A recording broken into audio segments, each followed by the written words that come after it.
Welcome back to Knoxville as we roll along with the NCAA Division I Women's Basketball Championship press conferences, and we bring in St. Louis, joined by Kyla McMakin, Julia Martinez, and Brooke Flowers. We'll open it up to questions at this time.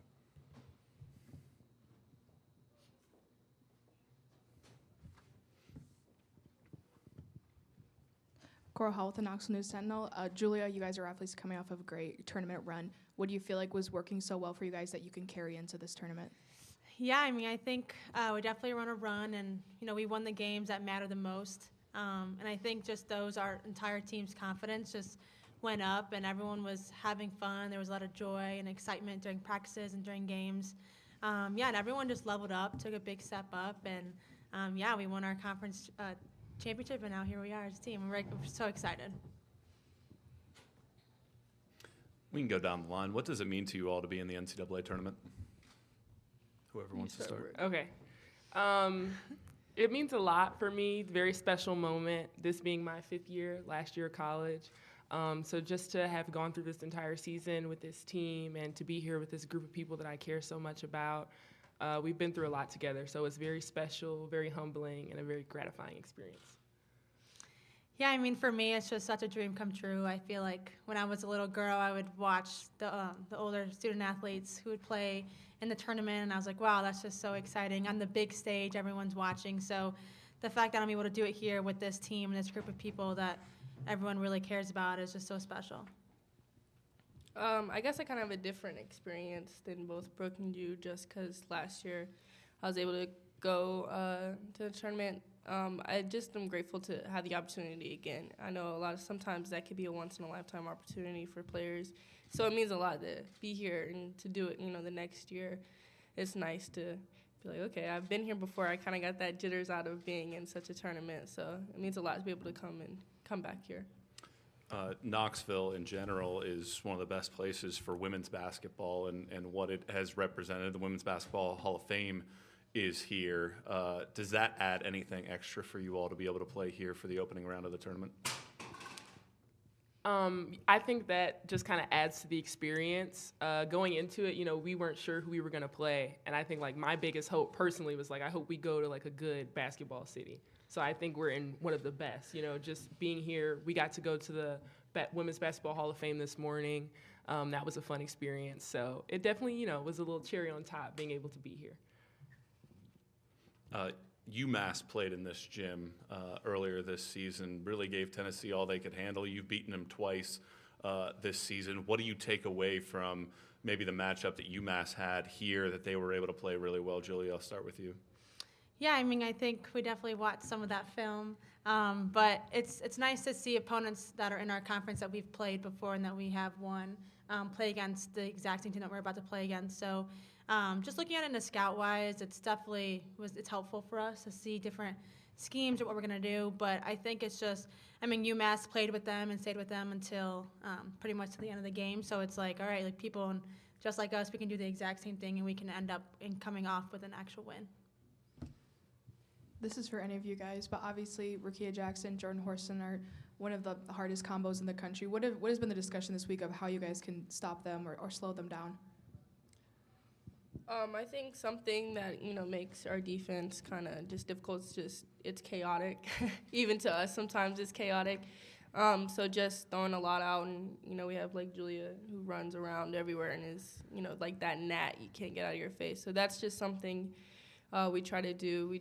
That's how UMass being the leading scoring team in our conference, that's something we try to do, is just kind of just be all over them. And that's, their coach ended up saying, they're just everywhere. So we just want to be everywhere on the floor and make, every shot we can difficult. Therese Walker, the Associated Press. Yesterday, you guys arrived, took a picture over next to the Pat Summitt statue. You walk in this arena, there's lots of orange, there's lots of banners. Do you have to maybe focus and tune some of that out to focus on the game, the opponent itself, or do you take a moment to soak some of that in? I would say, take it in. I would say look around you, look at the greatness that has happened here and embrace it. Why not have one of your best personal and team performances on a historic court like Tennessee. So, look around at all the greatness that's around you and then do what you're great at. So I think that, that's my goal, and I'm sure that's all of our goals as we play tomorrow. Yeah, I think definitely at first it's take it all in. What an experience. It's so exciting to play in this arena and just all the history that's been made here on this court. But then I think, once the clock starts and the ball goes up in the air, then it's focus, game time. We're going to prepare like we do for every other game. So, yeah, just definitely take it all in, and then it's game time.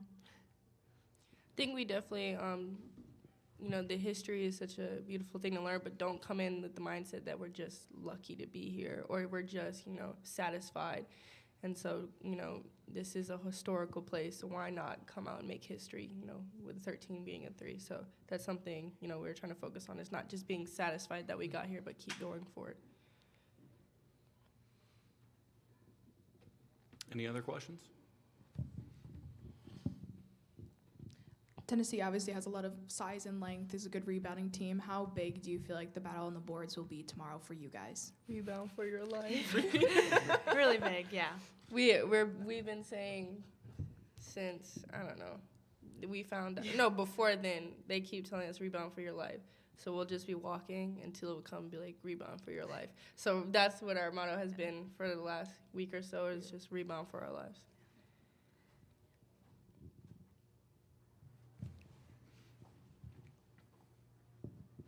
For any of you, this game's going to be on ABC. How nice is it to be part of a women's college basketball game that's going to be on ABC? The UConn follows up after this and part of the doubleheader to be on that national stage. All these games have been televised the last few years, but to be on broadcast network, not just cable or streaming network. How does that, you like that opportunity as well to help possibly make a statement? Yeah, I think it's definitely what an opportunity it is for us to show who St. Louis University are, who we are, what we're made of. And yeah, it's exciting. I think it's definitely like I said, we get to show off like who we are and what we're made of. But yeah, I think we're just going to take it like any other game, but what an opportunity we have. I think just the opportunity for women's basketball in general. Media attention towards women's basketball is not nearly in the same comparison as men's basketball. So to be able to kind of perform at the same level like a men's team would, it's nice to have finally getting media attention towards the women's basketball and same dominating performance as a men's team.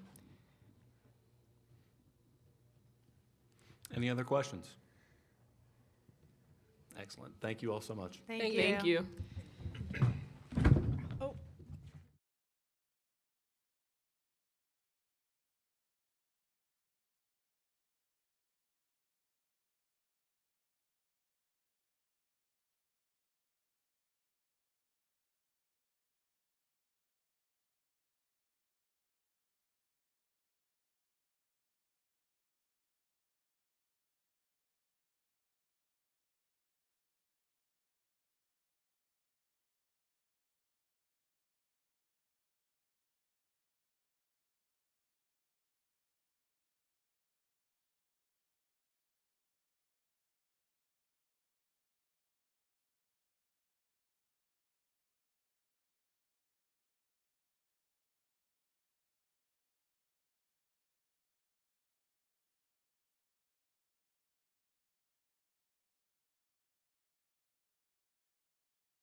We continue with the coach of St. Louis, Rebecca Tillett. Coach, if you don't mind, start us off with your thoughts about being here in the NCAA tournament. Yeah, really good to be back. Really good to be here with this special group of women from St. Louis University. Just so excited to have the opportunity to compete at this level. I think the story of this particular group is a fun one to tell, especially if you look all the way back into the non-conference season and what this team was able to accomplish together. Questions?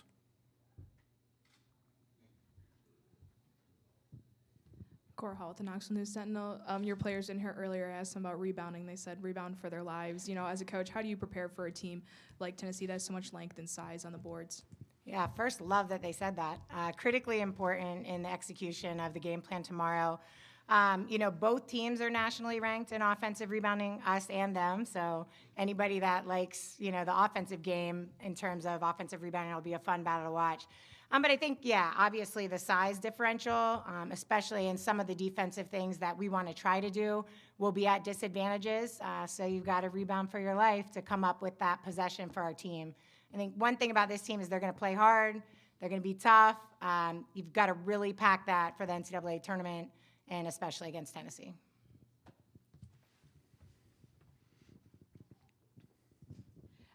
Coach, you mentioned being back. This is you've been here before. How does that experience maybe help you as you guide St. Louis through their debut at this point in the season? Yeah, I hope throughout, you know, my entire career I'll have the same kind of mindset. They were just teasing me in there. Coach Tiff on our team, on our staff, has a phrase, act like you've been there before in many things you do in life, right? And I was certainly acting like a kid in there as our women are looking at the great gear that the tournament's given them, and even Dove sponsoring and giving all these products, and just soaking in the moment, soaking in the joy of each part of the journey. So even though I've gotten the opportunity to do it again, it's my first time leading this group and a lot of women on this team's first time. And I hope that I always get to see it through their eyes, because it's really about them and the experience for them.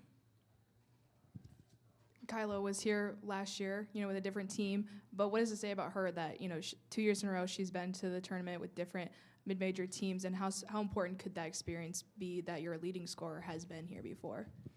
You know, she was just showing the socks. She has the socks on from last year's tournament right now, and then just got the new pair of socks. You know, Kyla is a special scorer. She's shared that this year has been challenging for her and given her a lot of opportunities to grow with the transition to St. Louis and the A-10. You know, I was just talking the other day to our leadership about if you put Kyla on the floor, opponent's game plan, right? We played Baylor early in the year. She took an open three on film. You see coach going, just don't let her be open. Don't let her have that look. So anytime you have the opportunity to go into a game with a scorer like that, who can hit big shots, you know, doesn't get overwhelmed by the environment, and has seen so many coverages, really, really glad she's on our team. We have a question from Zoom. Let's go ahead and patch that in.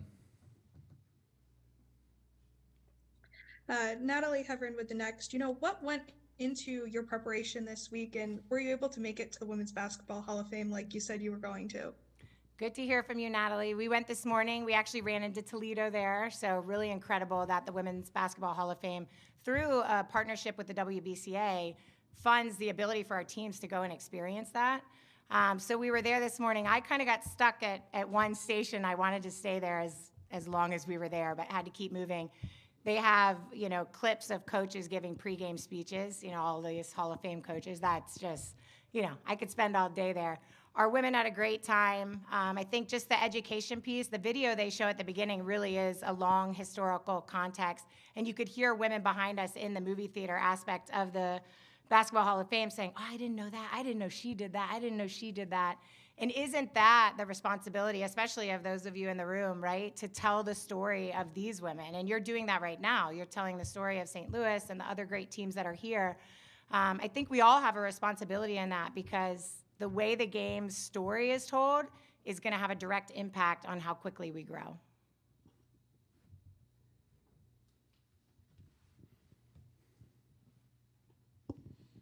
Coach, you mentioned that growth. This game's going to be on ABC tomorrow as part of a doubleheader for the women in the first round.